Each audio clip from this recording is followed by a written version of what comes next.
Alors, on est un groupement d'employeurs de 172 sociétaires constituant SIC. On fait beaucoup de recrutement depuis l'origine, 8 ans et demi, sur du temps partagé, donc des personnes qui sont embauchées pour travailler à temps partiel dans plusieurs structures. Et nos clients sociétaires nous ont demandé de devenir cabinet de recrutement pour eux aussi. Et c'est par là qu'est venu le recrutement chez Faraglo. Donc on fait recrutement temps partagé, recrutement direct pour nos clients. Et on a un process un peu particulier, puisqu'on recrute à deux. Voilà. Et que notre démarche, c'est comprenant les entreprises et leurs besoins, on cherche à comprendre les candidats. Essentiellement sur des fonctions support, mais pas que.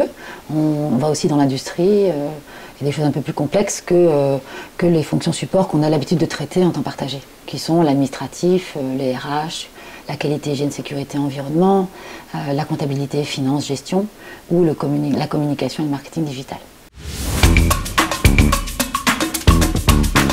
On le fait à deux déjà. Donc au départ, c'est moi qui ai le contact avec les entreprises principalement. On passe beaucoup de temps à étudier le besoin et à formaliser les choses pour discuter aussi pas mal de leur organisation, parce que le recrutement arrive dans le contexte d'une organisation.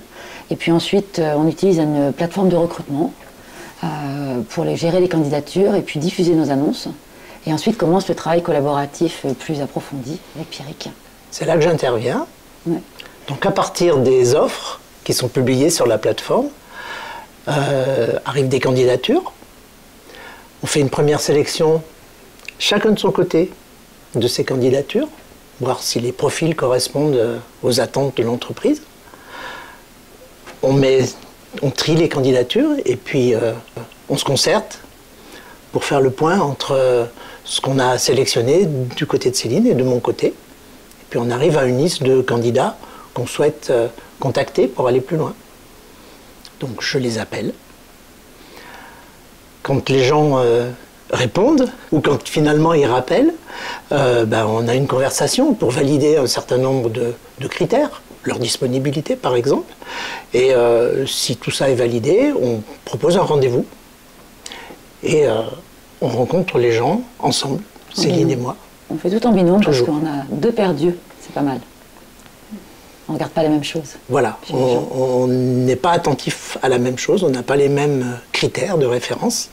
Et donc, après l'entretien, ça nous permet de croiser justement notre écoute, de valider ou de réfréner nos enthousiasmes selon le cas. Et puis, quand c'est positif, on peut passer à l'étape suivante, qui est de proposer aux gens de faire une série de tests à distance. Tests de personnalité, tests psychotechniques, pour lesquels ils vont devoir consacrer un petit peu de temps, et pour lesquels ils auront ensuite un débrief individuel avec moi, pour leur raconter ce que les tests me racontent, pour valider ce qu'on peut en avoir perçu par ce biais-là, et transmettre l'information d'une manière pertinente.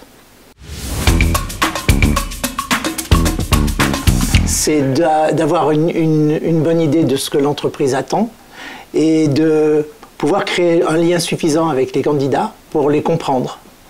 Puisque le processus, c'est un processus de compréhension finalement. On a compris l'entreprise, on comprend les candidats et alors là, on peut matcher. Pas dire autre chose, c'est très bien. C'est exactement ce qu'on cherche à faire. Après, il y a toutes les étapes qu'on a décrites. Et puis, oui, c'est souvent des rencontres et on tient beaucoup compte, enfin on essaye, l'intention. Notre intention est d'avoir un parcours pour le candidat qui soit idéalement épanouissant pour lui aussi. On est vraiment dans la compréhension plus que dans la sélection, même s'il y a une sélection bien sûr à la fin. Mais pour comprendre leurs compétences, leurs capacités, parce que tout le monde a sa place quelque part. Et puis de répondre aux besoins d'une entreprise qui questionne son organisation et qui compte sur nous. Je pense que le fait qu'on connaisse assez bien le territoire, un certain nombre d'entreprises, puisqu'on est un groupement d'employeurs constituant SIC avec 172 sociétaires, j'imagine que ça nous aide sans doute à évaluer, à connaître mieux les entreprises. Et quand on parle de compréhension pour les candidats, on peut aussi parler de compréhension de la problématique et du besoin de l'entreprise. Et le fait d'avoir une connaissance du territoire assez approfondie maintenant, après 8 ans et demi d'existence, je pense que c'est un atout pour nous, pour travailler. Et en termes de compréhension, on se comprend. Oui, aussi. Et ça contribue aussi à faire avancer les choses de manière positive, finalement pour tout le monde.